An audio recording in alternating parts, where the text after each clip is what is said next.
Salam damai sejahtera bagi kita semua.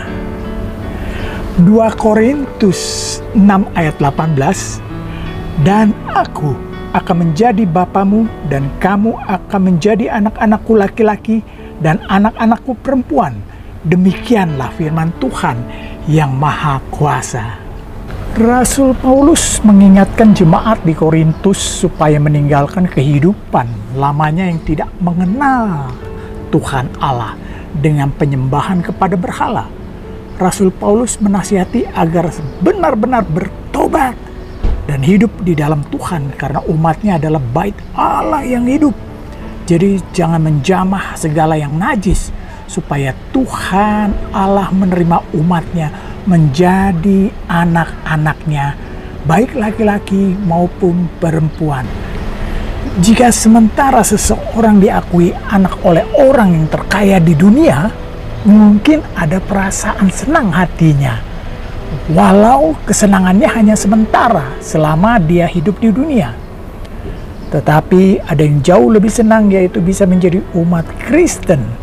Sebab oleh karena iman percaya kepada Kristus disebut juga sebagai anak-anak Allah, Sang Pemilik segalanya, serta yang memberikan hidup kekal, bukan yang sementara.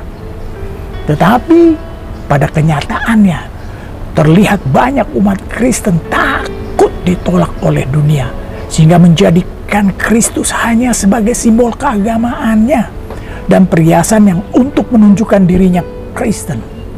Tetapi hidupnya ikut terpikat dalam kenikmatan dunia dengan menyembah pada berhala-berhala masa kini untuk memuaskan kedagingannya, menjadi tidak pantas untuk disebut sebagai anak-anak Allah, tetapi anak-anak dunia. Filipi 2 ayat 15, supaya kamu tiada beraib dan tiada bernoda sebagai anak-anak Allah yang tidak bercela di tengah-tengah angkatan yang bengkok hatinya dan yang sesat ini, sehingga kamu bercahaya di antara mereka seperti bintang-bintang di dunia. Kalau kita mau disebut anak Allah, maka kita harus hidup serupa dengan anaknya yang sulung, yaitu Kristus.